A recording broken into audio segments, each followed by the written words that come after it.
शेर के बच्चे ने लिया अपने माँ बाप का बदला। एक जंगल के अंदर एक शेर बच्चा घूम रहा होता है। वह सुनसान जंगल में रात के अंधेरे में घूम रहा होता है। वह बहुत परेशान होता है, वह बहुत दुखी होता है और बहुत रो भी हो रहा होता है।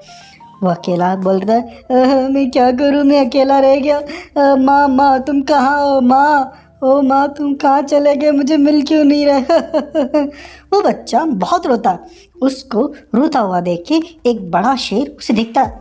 वो देखता बोलता है, अरे ये बेचारा बच्चा इस जंगल में अंधेरे में क्या कर रहा है? ये अभी खतरे से खाली नहीं है। इस बच्चे को कोई मार देगा इस अंधेरे के अंदर, मुझे जाना पड़ेगा इसके पास। तब वह बब्बर शेर उसके पास जाता है। उस छोटे शेर का नाम होता है सिम्बा। वह उसे बोलता है, अरे बच्चा तुम्हारा नाम क्या है? बोलता है, मेरा नाम सिम्बा है। अरे सिम्बा तुम इस जंगल में क्या कर रहे हो, और इस जंगल में इस सुनसान जगह पे क्या कर रहे हो? तुम्हें पता नहीं क्या, ये जंगल का वो एरिया है जो बहुत खतरनाक है। यहाँ पे रात को बड़े बड़े दैत्यकारी राक्षस घूमते हैं, वह बहुत खतरनाक है, इनसे बच के रहना चाहिए। तुम्हें इस समय इधर होना नहीं चाहिए था। तब वह बच्चा बोलता है, मैं क्या करूँ, मेरी माँ। माँ माँ क्या हुआ तुम्हारी माँ को, और कहाँ है वो? तो वह बच्चा बोलता है, मैं क्या बताऊँ, मुझे कुछ समझ नहीं आ रहा, मुझे कुछ समझ में नहीं आ रहा। तब वह शेर उसे अपने साथ अपनी गुफा में ले जाता है। बोलता है, बेटा तुम एक काम करो, अभी रात को तुम मेरे पास रुको। इस गुफा में तुम अभी सुरक्षित रहोगे, बाहर रहोगे तो कोई ना कोई तुम पे अटैक कर देगा। अभी सुबह होने दो, तुम अभी बहुत घबराए हुए हो और बहुत टेंशन में भी लग रहे हो। तुम अभी सो जाओ, आराम से सो जाओ। शेर राजा उसे सुला देता है। सिम्बा थोड़ी देर में सो जाता है और सुबह होने पे जब वह जागता है तब बब्बर शेर उसे खाना वाना खिलाता है। फिर उससे बात शुरू करता है। फिर उसे बोलता है, अब बेटा तुम मुझे बताओ क्या हुआ, तुम इतनी रात के अंधेरे में इतना घूम क्यों रहे थे? तब वो बोलता है, अरे शेर राजा जी, मुझे सब याद आ गया। वह अंधेरे में इतना कुछ हुआ, मैं तो एकदम सकपका गया था, मुझे कुछ समझ ही नहीं आ रहा था क्या हुआ। मैं अपनी माँ को ही चिल्ला रहा था। हकीकत में उस जालिम ने मेरी माँ को मार दिया, वही मेरी आखिरी सहारा थी। मेरे पिताजी तो पहले गुजर चुके थे, केवल मेरी माँ ही थी जो मेरे साथ थी। तब बब्बर शेर बोलता है, क्या तुम्हारी माँ को मार दिया? किसने मारा? कौन ऐसा दुराचारी जो एक छोटे बच्चे की माँ को मार दिया? तो वो बोलता है, अरे वही दुष्ट बाघ, वह विशालकाय बाघ, वह बहुत बड़ा है, बहुत विशालकाय। मेरी माँ बहुत ताकतवर थी, उसकी ताकत का लोहा पूरे जंगल में था फेमस। वह किसी से नहीं डरती थी, लेकिन रात के अंधेरे में उस विशालकाय बाघ ने मेरी माँ पर अटैक कर दिया और उसको मार दिया।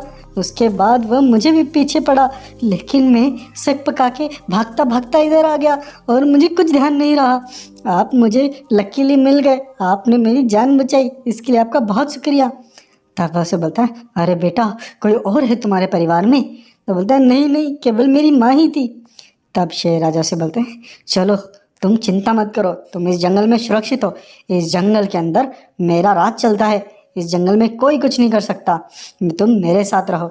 और वह सिम्बा इस शेर राजा के साथ रहने लग जाता है। शेर राजा भी उसे बड़े प्यार से रखता है। जंगल के सभी जानवरों को वो अपने इस बच्चे के बारे में बताता है। सभी जानवरों को इकट्ठा करता है, बोलता है, सुनो जंगल के जानवरों, अब से मेरा एक बच्चा है, ये रहा सिम्बा। मेरे बाद यही इस जंगल का राजा बनेगा, इसको सब लोग राजकुमार की तरह ही ट्रीट करिएगा। सारे जंगली जानवर अपने नए राजकुमार को पाके बड़ा खुश होते हैं। वह राजकुमार भी जंगली जानवरों के साथ मिलके बड़े ही खुशी से रहता है। इस तरह से टाइम बीतता जाता है। वह राजकुमार जंगल के जानवरों के साथ खेलता रहता है और मस्ती करते करते बड़ा हो जाता है। लेकिन वह उसकी मस्ती में एक बड़ा दुख भी छुपा होता है, क्योंकि वह अपनी माँ के कातिल को भूला नहीं था।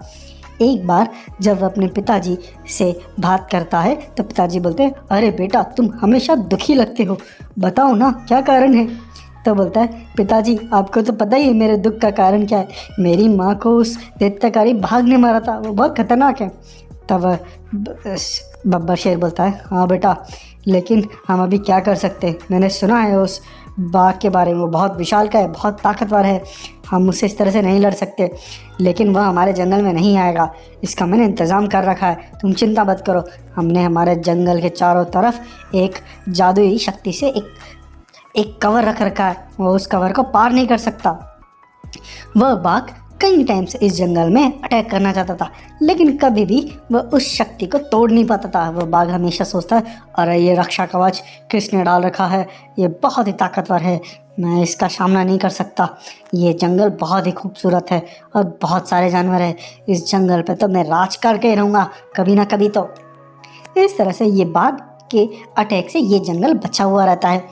तब वह बब्बर शेर अपने उस सिम्बा को जंगल में घुमाता है।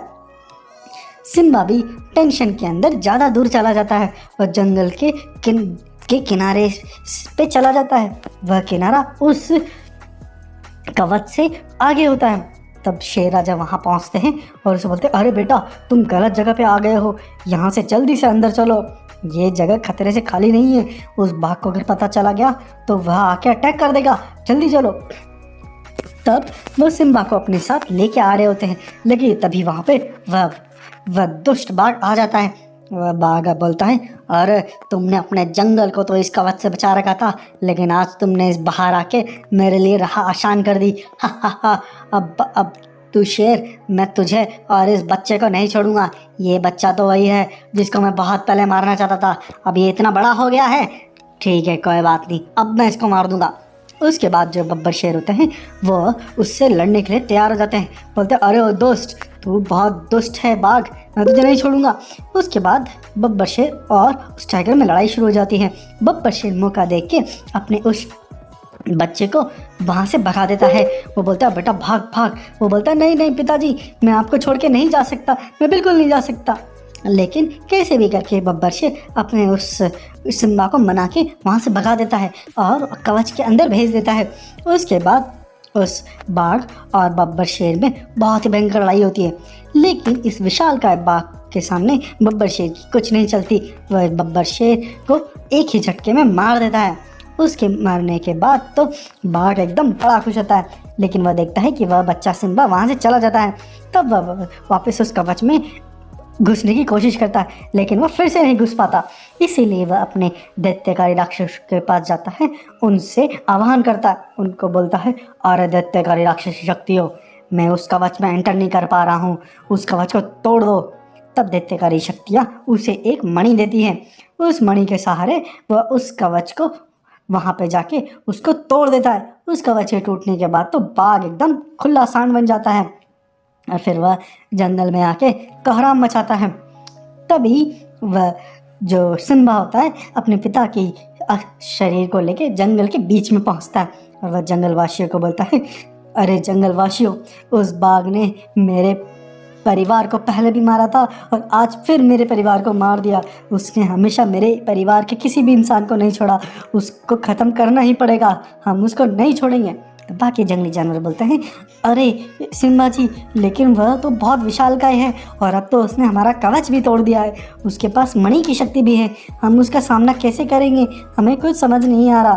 तब सिम्बा बोलता है, अरे जहाँ चाह वहाँ रहा, हमें समाधान तो निकालना ही पड़ेगा, हमें एक साथ मिल के काम करना पड़ेगा। अगर तुम सब मिला साथ दोगे तो मैं उसका खात्मा कर ही दूंगा। तब जंगल के जानवर बोलते हैं, हाँ क्यों नहीं, आप अगर उसको मारने के लिए हमारी जान भी जान पड़े तो हम तैयार हैं देने के लिए, क्योंकि उसने हमारे इतने प्यारे शेर राजा को ख़त्म किया है, हम उस बाघ को नहीं छोड़ेंगे। तब वह सिम्बा सभी जानवरों को एक प्लान बताता है। वहीं दूसरी तरफ जो बाघ होता है उसके पास एक गाय पहुंचती है। वह गाय उस पहुंचने के बाद उसको बोलती है, अरे बाघ जी, अरे बाघ जी, मैं आप से मिलने आई थी, मैं आपसे मिलने आई थी। तब वह बाघ बोलता है, अरे गाय, तू और मुझसे मिलने आई है, क्या क्या हुआ, मरना है क्या तेरे को? तब गाय बोलती है, अरे नहीं नहीं, आपके भले की बात लेके आई हूँ, मुझे मालूम है मैं अगर आपके भले की बात बताऊँगी तो आप मुझे पटक करेंगे। तब वह बाघ बोलता है, मेरे भले की बात क्या है पता? तब वो बोलती है, अरे वह जो सिम्बा है ना, वह आपको मारने का प्लान बना रहा है। तब वह बोलता है, मुझे मारने का प्लान बना रहा है? अरे कुछ नहीं, वह कुछ नहीं कर सकता, मेरा प्लान तो दूसरा है, मैं उसे अपना गुलाम बना के रखना चाहता हूँ।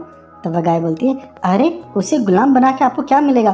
तब बोलता है, अरे मैं उसे गुलाम बना के रखूँगा तभी तो कोई मेरे पास एक मजबूत सिपाही भी तो होना चाहिए, और वह एक मजबूत सिपाही है तो मेरा राज काट को वह आगे बढ़ाएगा।